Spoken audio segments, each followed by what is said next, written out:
नमस्कार भाई। कल वाला जो लाइव था पिछली रात का, उसमें सोनिया गांधी जी की जो स्पीच थी पार्लियामेंट में, उसके बारे में मैंने दो शब्द बोले थे और कांग्रेसी बड़े तिलमिला गए। मैंने दो बातें कही थी कि लगभग 55 साल से सोनिया गांधी भारत में रह रही हैं, आज तक उन पर हिंदी बोलनी नहीं आई। और एक मैंने अपने उस वीडियो में ये कहा कि रायबरेली की सीट आज तक एससी के लिए आरक्षित क्यों नहीं आई, इसका भी जवाब दिया जाना चाहिए। आखिर क्या वजह रही, जबकि वहां पर 35% आबादी है दलितों की। खैर, इस मुद्दे के अलावा आज जो मुद्दा हुआ, राज्यसभा में डिबेट हो रही थी महिला आरक्षण बिल पर। डिबेट चलती रही, अभी भी चल रही है। निर्मला सीतारमण अभी कुछ देर पहले बोल रही थी, लेकिन राहुल गांधी अपने जो राहुल बाबा हैं, ये तो साहब पहुंच गए कहां, सुबह ही 10 बजे आनंद विहार रेलवे स्टेशन पर। जो लोग दिल्ली से नहीं हैं या दिल्ली से ज़्यादा वाकिफ नहीं है, मैं आपको बता दूं कि अब दिल्ली में कायदे से 3 प्रमुख रेलवे स्टेशन हैं। 3 क्या बल्कि 4 कह दूं, अगर सराय रोहिल्ला को छोड़ दिया जाए। निजामुद्दीन, नई दिल्ली, पुरानी दिल्ली और आनंद विहार। आनंद विहार को गाजियाबाद बॉर्डर पर बनाया गया है, और ये जैसे ही दिल्ली में ट्रेन प्रवेश करती हैं यमुना से पहले ही, जब उत्तर प्रदेश की तरफ से जब आप गाजियाबाद से चलेंगे तो आनंद विहार अच्छा मेट्रो स्टेशन है, ओ सॉरी मेट्रो स्टेशन भी है आनंद विहार, और बस अड्डा भी है वहां पर। और साथ ही साथ यहाँ पर जो भारतीय रेलवे का स्टेशन है वो भी यहाँ पर बना हुआ है। तो यहाँ पर तीनों का संगम हो जाता है और यात्रियों का बड़ा अच्छा खासा यहाँ पर प्रभाव रहता है, बड़ा प्रभाव होता है, बड़ी तेज गति से यहाँ लोग आते जाते रहते हैं। और खासतौर से जैसे कि अभी देहरादून से और दिल्ली के लिए वंदे भारत एक्सप्रेस शुरू की गई, तो उसे आनंद विहार रेलवे स्टेशन पर उसे लाया गया। कुछ लोगों की डिमांड थी कि उसे नई दिल्ली से चलाया जाए, लेकिन उसके पीछे रेलवे ने यह लॉजिक दिया था कि नोएडा और गाजियाबाद साइड में जो बहुत सारी बड़ी कंपनियां हैं, आईटी कंपनियां हैं या दूसरी जो मल्टीनेशनल कंपनी है, उनके दफ्तर यहां पर हैं, तो इसलिए आनंद विहार सूट करता है। वरना लोगों को नई दिल्ली से या पुरानी दिल्ली से वंदे भारत से उतरकर यहां आना पड़ता, जो कि व्यवहारिक नहीं था। आनंद विहार का रेलवे स्टेशन साफ सुथरा रहता है, अपेक्षाकृत बढ़िया बना हुआ है, उसकी मेक नहीं है, ये ब्रिटिश पीरियड का नहीं है, अभी कुछ साल पहले, 10-20 साल पहले ही इसको डेवलप करना शुरू किया गया, और पिछले 4-5 सालों में ही इसको मोदी सरकार ने बहुत ज्यादा इस पर फोकस किया है, क्योंकि यहां से आनंद विहार का मेट्रो स्टेशन भी वॉकिंग डिस्टेंस पर है और बस अड्डा भी, तो वहां पर कनेक्टिविटी हो जाती है, एक तरह का समूह बन जाता है। वहां आज राहुल गांधी 10 बजे पहुंचे, फिर वहां पर पहुंचे कुलियों के बीच, लाल ड्रेस वाले, वो आपने कुली फिल्म देखी होगी अमिताभ बच्चन की। और आपको मैं एक मजेदार बात बता दूं कि इस तरह के कुली अब नई दिल्ली और पुरानी दिल्ली स्टेशन पर बहुत लिमिटेड संख्या में 10, 20, 30 आपको नजर आते हैं। वो भी जब कोई लंबी दूरी की गाड़ियां आती हैं, चेन्नई से आ रही है या कहीं और से आती है, तो उसमें चूंकि बहुत सारे लोग कई कई बैग लेकर आते हैं, कोई फैमिली शिफ्ट कर रही है, कोई ट्रांसफर पर कोई अधिकारी आ रहा है, तो उन्हें कुलियों की जरूरत पड़ती है।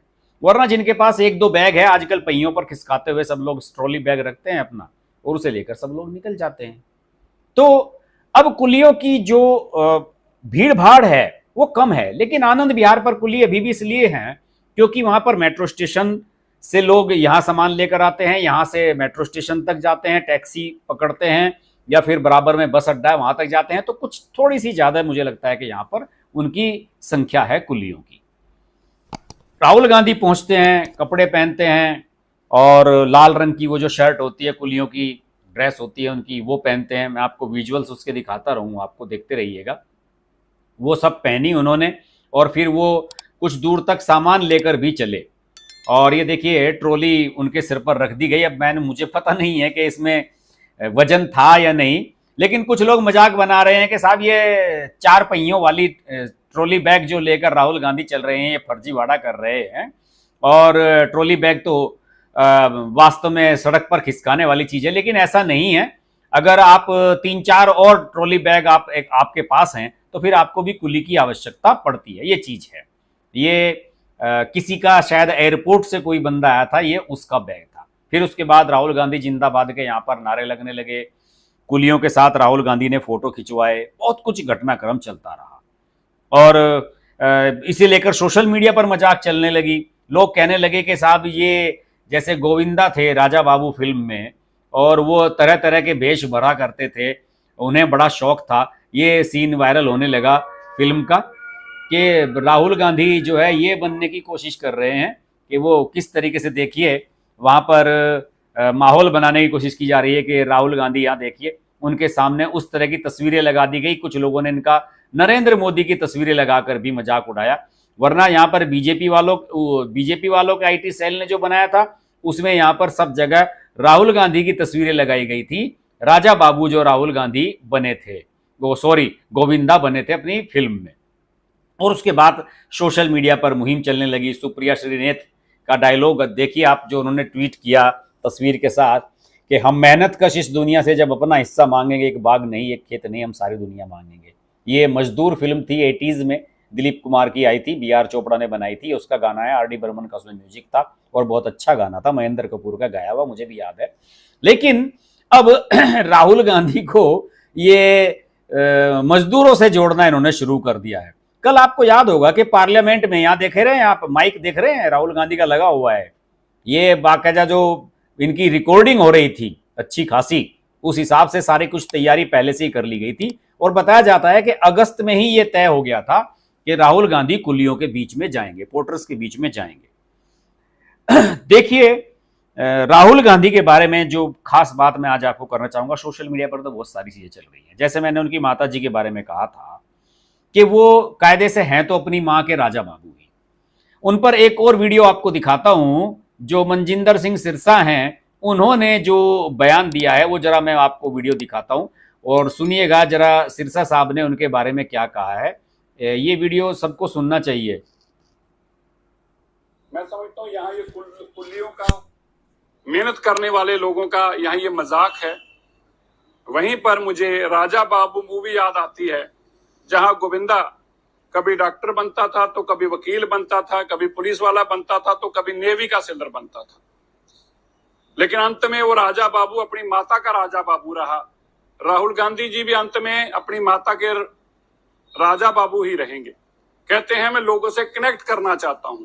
75 साल हो गए देश आजाद हुए, तुम्हारे परदादा प्रधानमंत्री रह लिए, तुम्हारी दादी रह ली, तुम्हारे पिता रह लिए, तुम्हारे माताजी 10 साल सुपर PM रह लिए, तुम तब नहीं लोगों से कनेक्ट कर पाए, अब क्या सूट के सिर पे उठाने से कनेक्ट कर लोगे? तो ये सब जो बयानबाजी अब चलनी शुरू हो गई है, ये राहुल गांधी का कायदे से।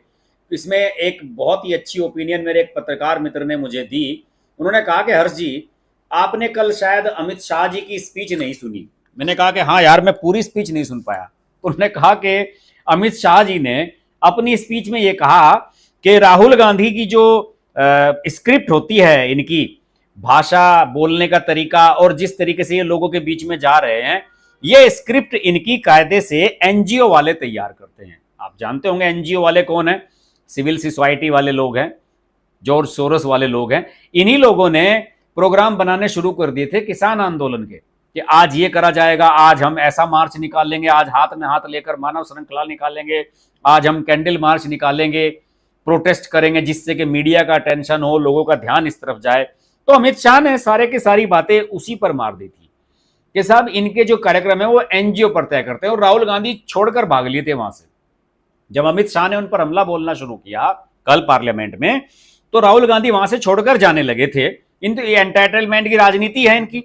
इन्हें तो ये लगता है कि साहब मैं तो युवराज हूं, इस देश का प्रिंस हूं, मेरा तो काम है कि मैं पार्लियामेंट में आऊं, बोलूं और फिर यहां से चला जाऊं, मुझे सुनने की आदत नहीं है। तो जब वो चल उठकर जाने लगे तो अमित शाह ने कहा डर गए क्या। और उसके बाद बीजेपी के कुछ सांसद हैं, उन्होंने हंगामा भी मचाना शुरू किया कि जा क्यों रहे हो राहुल गांधी से। तो ओम बिरला ने इंटरवीन किया था और ओम बिरला जो स्पीकर हैं उन्होंने ये कहा था कि भाई देखिए, ये किसी को जबरदस्ती नहीं है, ये सांसद की इच्छा पर है कि वो यहाँ बैठना चाहता है या यहाँ से जाना चाहता है। तो इस तरह से वो वहां से राहुल गांधी फिर उसके बाद चले गए थे। आपको याद होगा कि पिछले दिनों वो मुखर्जी नगर गए थे, दिल्ली का मुखर्जी नगर आप जानते हैं, जहां पर सिविल सर्विस की तैयारी करते हैं, बहुत सारी कोचिंग सेंटर हैं वहां पर वो युवाओं से मिले थे, छात्र अभ्यर्थियों से मिले थे। मुझे समझ में आता है, उनसे मिलना लॉजिक समझ में आता है। लेकिन कांग्रेस ने बेरोजगारी की दिशा में क्या काम किया था अपने समय में, आप सब लोग जानते हैं। देखिए उनकी स्क्रिप्ट के बारे में जो नरेंद्र मोदी अमित शाह ने कहा कि वो इस तरह की जो एक लिस्ट लेकर आ गए थे कि साहब आप ये बताइए कि जो ओबीसी के 90 जो सचिव हैं केंद्र में वो 90 हैं और उनमें से सिर्फ 3 ओबीसी हैं। उन्हें वो शायद भूल गए कि वहां पर किस तरीके से चीजें होती हैं। जो आप समझिए कि अगर आप रिजर्वेशन कैटेगरी से आते हैं, 95 से शायद ये पहला बैच निकला था, और अगर आप रिजर्वेशन वाली कैटेगरी से आते हैं तो रिजर्वेशन वाली कैटेगरी से आने वाले अफसर उन्हें 5-5, 6-6 मौके मिलते हैं यूपीएससी के एग्जाम देने के लिए, और जो ऑफिसर बन रहा है पहले ही अटेम्प्ट में, तो उम्र का फर्क हो जाएगा ना उसमें। एक 37 साल का आईएएस बनता है और एक 28-30 साल का आईएएस बनता है, तो सीनियर कौन होगा? लेकिन राहुल गांधी को ये अकल कौन दे? व्यवहारिक जानकारी उनको है ही नहीं। वो जब जाते हैं तो कभी तो ट्रकों वाले के साथ चलने लगते हैं, पहले यहाँ के ट्रक ड्राइवरों के साथ चले, फिर अमेरिका में जाकर ट्रक ड्राइवरों के साथ चलने लगे, शायद कनाडा में भी चले थे, मैं भूल रहा हूँ इस बारे में। और जब किसानों के बीच जाते हैं तो फिर हरियाणा की महिलाएं आ जाती हैं, राहुल गांधी से शादी की बात करने लगती हैं सोनिया गांधी से। लेकिन मुझे तो लगता है कि राहुल गांधी ने भी अकेले ही रहने का फैसला कर लिया है। उन्हें लगता है कि शायद मैं दाढ़ी बढ़ाकर और एकाकी जीवन जीने के बाद मैं शायद नरेंद्र मोदी जी इतना महान बन जाऊं, शायद इस तरह की उनके मन में भावनाएं आने लगती हैं। तो मुझे लगता है कि राहुल गांधी कुछ भी कर लें, चाट खाने के लिए चांदनी चौक चले जाते हैं, जामा मस्जिद में चले जाते हैं, टोपी पहन लेते हैं, और ये जो सारे फार्मूले हैं वो उन पर कायदे से बैकफायर करते हैं। अब आप बताइए कि जिस दिन इनकी लोकसभा की सदस्यता बहाल हुई थी उसी दिन रात को ये डिनर पर गए थे लालू प्रसाद यादव के घर पर, इस देश की सबसे भ्रष्ट राजनीतिक फैमिली के घर पर। और वहां पर जाकर इन्होंने क्या किया था, मैंने वीडियो बनाया था उस बार, मटन पकाया था। जो उनकी मीसा भारती, जो उनकी बेटी हैं लालू की, राज्यसभा की सांसद, उनके आवास पर लालू जी, तेजस्वी, राबड़ी, ये सब लोग आए हुए थे और राहुल गांधी वहां गेस्ट थे, और मटन पकाया था। राहुल गांधी ने खुद उसमें प्याज डाली थी। प्याज भी नहीं खाते हैं हम लोग, तो सावन का महीना है, सावन के महीने में ये मटन पका रहे थे वहां पर। तो राहुल गांधी कभी तो जनेऊधारी बन जाते हैं, ब्राह्मण। अन्नामलई ने सब सही कहा इनके बारे में कि ये किसी राज्य में अमर बन जाते हैं, किसी में अकबर, किसी में एंथनी, और आज कुली बन गए। अमिताभ बच्चन और गोविंदा की तरह कुली बन गए, साथ सिर पर वजन उठाने लगे। ये सब चीजें हास्यास्पद है। अब आप मुझे लॉजिकली बात बताइए कि आप अगर कुली बन रहे हैं तो क्या आप कुलियों के वोट लेना चाहते हैं? कुली, मुझे अभी हाल ही में कुली मिला नई दिल्ली रेलवे स्टेशन पर, मैं उससे बात कर रहा था। मैंने उससे पूछा कि यार नई दिल्ली स्टेशन पर अब कुली इतने कम क्यों हैं? उन्होंने कहा कि सर देखिए अब सबके पास ट्रॉली बैग है, सारे स्टेशन पर फर्श इतने चिकने और इतने बढ़िया बन गए हैं, टाइल और मार्बल पत्थर लगे हुए हैं सब जगह पर, किसी को बैग खिसकाकर चलने में कोई दिक्कत होती नहीं है। कौन इतने भारी भारी बैग लेगा? उन्होंने कहा कि मैंने 40 साल कुलीगिरी की यहाँ पर, अब मेरी उम्र हो गई है 60 साल 65 साल के करीब। तो उनका ये कहना था कि सब एक बात बताइए, मैं अपने बेटे को ये वजन ढोने का काम क्यों कराऊं? मैं तो अपने बेटे को चाय की दुकान पर रखूंगा। साथ ही साथ उन्होंने ये भी कहा कि आप एक बात बताइए कि अब सारे देश में ई रिक्शा चलने लगी है, इलेक्ट्रिक रिक्शा आ गई है। कोई जो पैर से खींचने वाली साइकिल रिक्शा हुआ करती थी वो अब नहीं रही। तो उन्होंने कहा कि सब चीजें बदल रही हैं, ये सब चीजें आउटडेटेड हो गई हैं, तो इसी वजह से कुली का धंधा भी खत्म हो रहा है। इसमें कोई बुराई नहीं है। ये कोई हम पट्टा नहीं लिखवा का है कि अगर हम एक बार कुली बन गए तो हमारा सारा खानदान हमेशा कुली ही बनता रहेगा। जब एक बढ़ई का बेटा पुलिस में दरोगा बन सकता है, या एक नाई का बेटा सेना में अफसर बन सकता है, तो एक कुली का बेटा क्यों अधिकारी नहीं बन सकता, क्यों इंजीनियर डॉक्टर नहीं बन सकता? राहुल गांधी को कोई आइडिया है नहीं कि वो कर क्या रहे हैं। और मुझे तो इसमें सबसे बड़ी जो मजेदार बात लगी कि राहुल गांधी ने ये जो सारी जगह चुनी है कि वो मुखर्जी नगर जा रहे हैं, जामा मस्जिद जा रहे हैं, चांदनी चौक जा रहे हैं, आजादपुर मंडी जा रहे हैं, और आनंद विहार स्टेशन पर जा रहे हैं, ये सारे दिल्ली क्षेत्र में है। अरविंद केजरीवाल के लिए खतरा है। ये जो उनके साथ गठबंधन की बात चला रहे हैं, इंडिया अलायंस का हिस्सा है। अरविंद केजरीवाल को होशियार रहने की जरूरत है।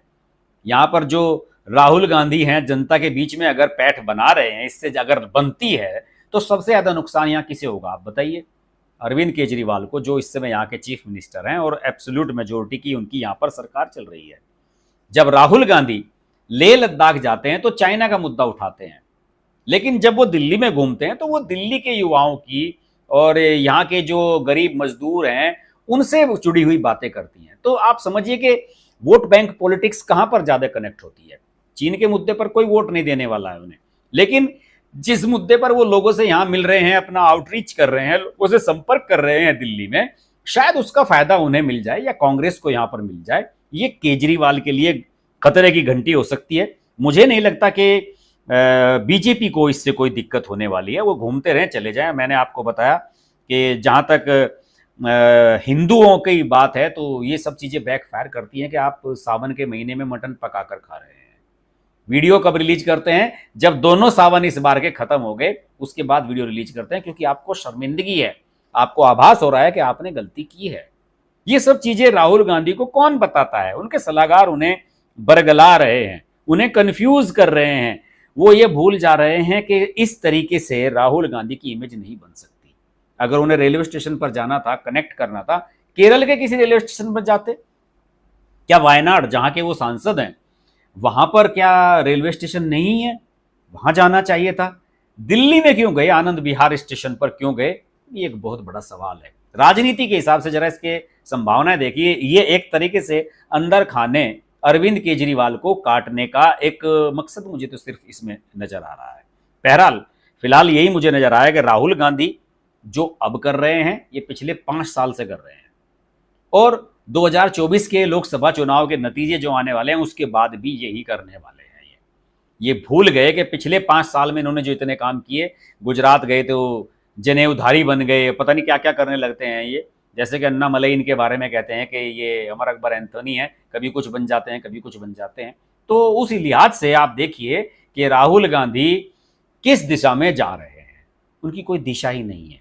पार्लियामेंट में आज वो उस लाइन पर बोलने लगे हैं जिस लाइन पर उनके खिलाफ खड़े हुए दल कभी बोला करते थे। कभी कांग्रेस ने समाजवादी पार्टी और लालू की पार्टियों के खिलाफ भी चुनाव लड़े हैं, आज वो सब उनके साथ हैं, इंडिया अलायंस का हिस्सा हैं। तो आज वो ओबीसी वोट बैंक की बात करने लगे हैं, उनकी हिमायत करने लगे हैं। जिस लाइन पर लालू नीतीश इनकी राजनीति चलती रही है, उस लाइन पर आज कांग्रेस चलने के लिए मजबूर है।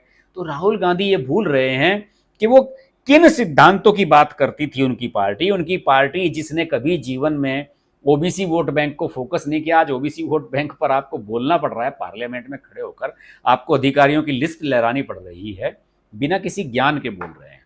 वो ये भूल जा रहे हैं नुकसान किसका कर रहे हैं। और जो इनके साथ दल जा रहे हैं, इंडिया अलायंस में कांग्रेस के साथ जो गठबंधन में जा रहे हैं, वो भी ये भूल रहे हैं कि अगर कांग्रेस कहीं से वोट खींचती है तो आपके वोट बैंक में से ही अपना शेयर लेती है, बीजेपी में से वो शेयर नहीं लेती।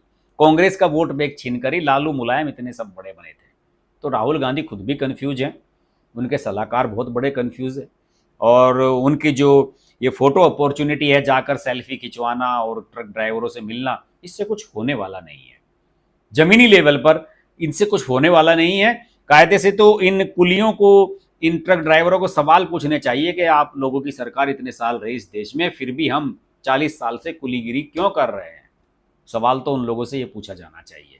ठीक है, नरेंद्र मोदी से आप सवाल पूछिए, 9 साल हैं, 9 साल से ही नरेंद्र मोदी आए हैं, लेकिन जिनके पास इस देश में 68-70 साल तक जिनके पास सत्ता रही है, उन्होंने इन लोगों की स्थिति के लिए क्या किया, ये एक बहुत बड़ा सवाल है। देखता हूं आप लोगों का रिस्पॉन्स इस वीडियो के प्रति कैसा आता है। कल का तो बहुत शानदार था, और आशा करता हूं, देखिए 1500 लोग लाइव देख रहे हैं भाई, लाइक कीजिएगा वीडियो को। आप सब लोगों से निवेदन है कि चैनल को सपोर्ट कीजिएगा।